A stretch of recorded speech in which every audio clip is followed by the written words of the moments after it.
Bien le bonjour, bienvenue à cette nouvelle capsule dans le cadre du cours SCT 4063.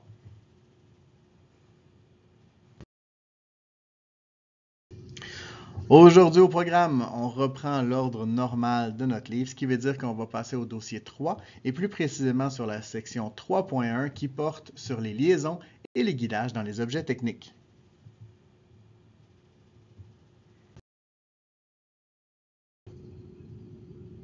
Donc, commençons par par définir en fait ce qu'est une liaison. Donc, une liaison, c'est la jonction entre deux ou plusieurs pièces dans un objet technique. Cette liaison peut permettre un mouvement entre deux pièces, mais elle peut aussi demeurer fixe. Ça dépend de la liaison, donc ça dépend de l'objet qu'on va avoir. Donc, le premier élément sur lequel on va qualifier pour pouvoir distinguer les différents types de liaisons, c'est la présence ou non d'un organe de liaison. Donc, par exemple, dans une ampoule, on va dire que la liaison est directe. Parce qu'on dit que la liaison est directe lorsqu'aucune pièce intermédiaire les joint. Donc ici, je n'ai pas de colle, je n'ai pas de clou, je n'ai pas de rivet. Donc, c'est vraiment une ampoule qui est vissée à l'intérieur de son socle. On dit alors que la liaison est directe. On dit que la liaison est indirecte lorsque j'ai besoin d'avoir un organe de liaison. Donc, cet organe de liaison-là, dans ce cas-ci, c'est le rivet qui va permettre la jonction entre les deux pièces mobiles de notre ouvre-boîte.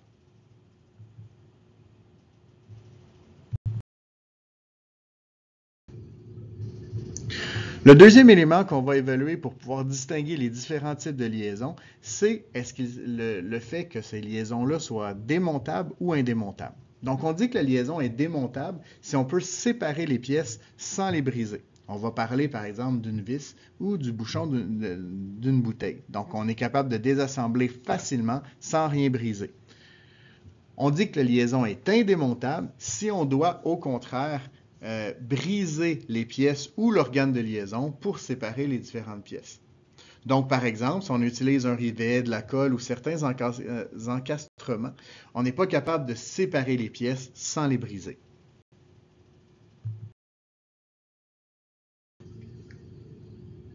Dans un troisième temps, on va parler d'une liaison complète ou totale lorsque les pièces sont fixées l'une à l'autre. Alors qu'on va dire que la liaison est partielle lorsque les pièces permettent un mouvement de l'une par rapport à l'autre. Donc ici, la lame, évidemment, on ne veut pas qu'elle bouge par rapport à la scie, donc on va dire que c'est une liaison complète, alors qu'on veut que le rouleau bouge par rapport au manchon qu'on va tenir pour le rouleau à pâte. Donc à ce moment-là, on va dire que la liaison est partielle.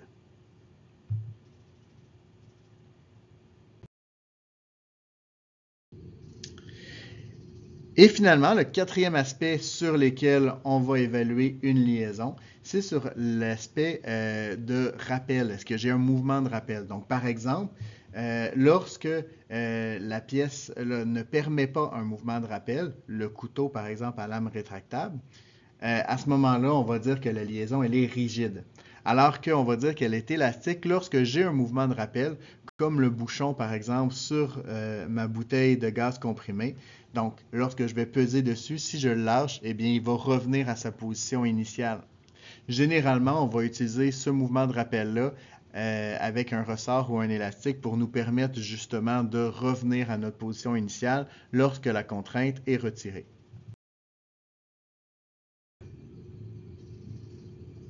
Évidemment, lorsqu'une composante d'un objet peut bouger par rapport au reste de l'objet, on va parler d'un certain degré de liberté.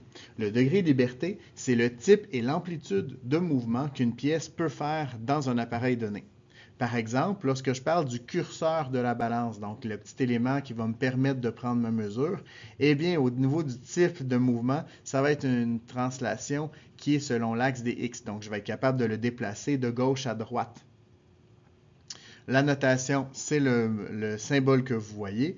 Et au niveau de l'amplitude, eh bien, l'amplitude, ça va être la longueur du rail gradué. Donc, je ne peux pas le faire de façon indéterminée parce qu'à un moment donné, je vais m'accoter soit à gauche ou à droite de ma bande, de mon rail gradué. Au niveau de la translation selon l'axe des Y, eh bien, vous auriez l'exemple que vous avez ici, qui est une échelle rétractable, vous savez, les échelles télescopiques. À ce moment-là, c'est une translation selon l'axe des Y, donc selon la hauteur, et l'amplitude, ça va être la hauteur d'une marche. Évidemment, je ne veux pas que cette amplitude-là dépasse ça, parce que si elle dépasse ça, là, mes marches vont se séparer les unes des autres, et ça va être problématique. Et finalement, la translation selon l'axe des Z, on pourrait parler d'un tiroir de classeur, où l'amplitude, ça va être la longueur du rail du tiroir. Pourquoi on limite l'amplitude dans ce cas-ci? C'est parce qu'on ne veut pas, évidemment, que le tiroir nous tombe sur les orteils.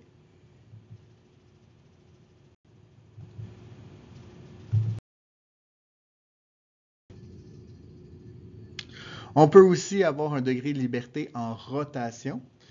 Par exemple, si on avait le degré de rotation selon l'axe des X, l'exemple qu'on peut donner ici, c'est un rouleau à pâte. Et ici, c'est particulier, parce qu'au niveau de l'amplitude, ben, il est non limité. Autrement dit, mon amplitude au niveau de ma rotation, je veux que ma rotation se fasse sur 360 degrés pour pouvoir rouler autant que je le voudrais.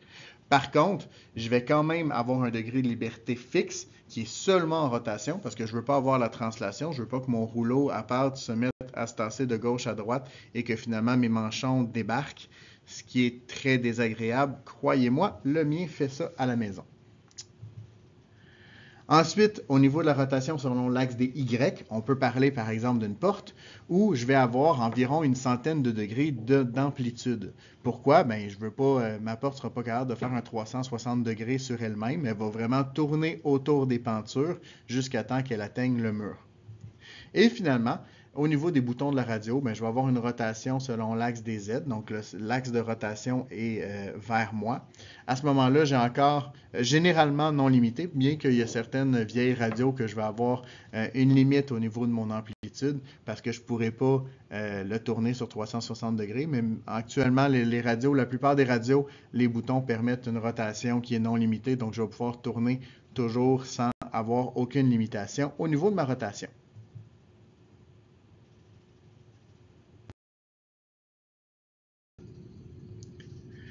On dit d'une pièce qu'elle a une fonction de guidage lorsque celle-ci limite le degré de liberté d'une autre pièce pour la diriger vers le mouvement voulu seulement.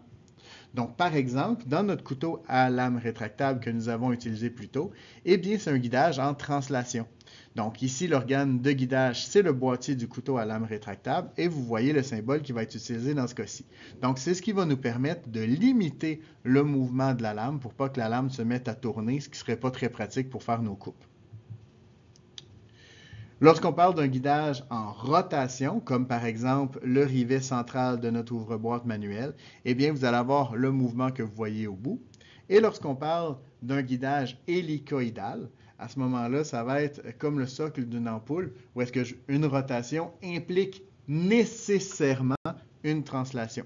Donc, c'est vraiment les deux qui vont être impliqués. Donc, c'est ce que vous avez ici au niveau du socle de l'ampoule.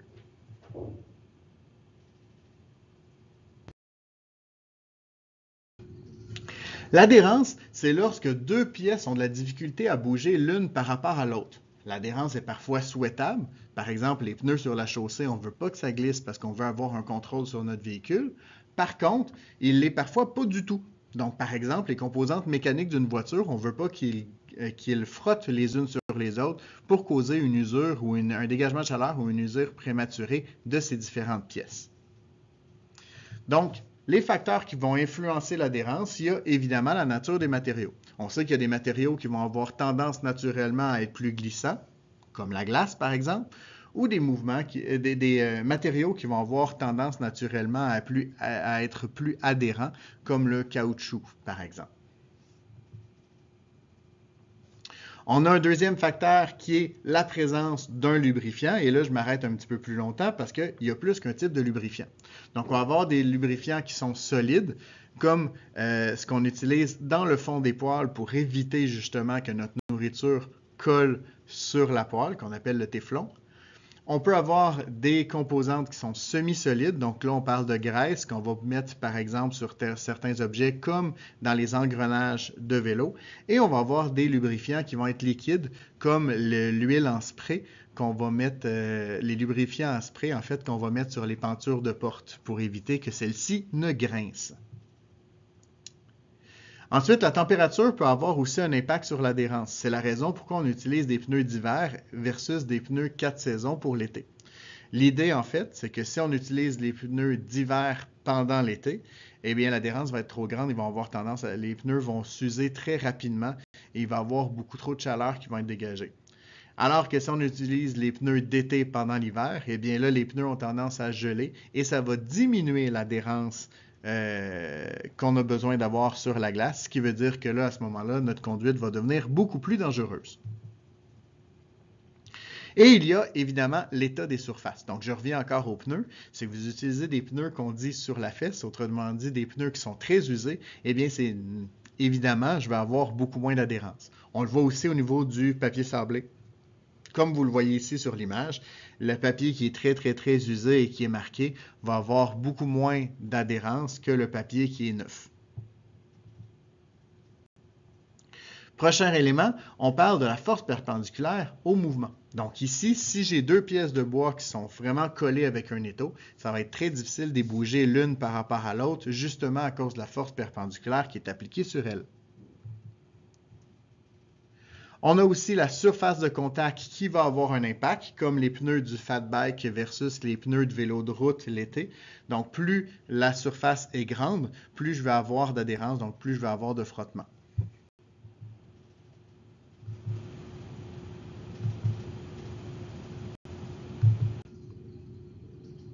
Et c'est ce qui m'a fait à cette capsule. J'espère qu'elle vous a plu. Vous êtes maintenant les experts. À vous de surpasser le maître.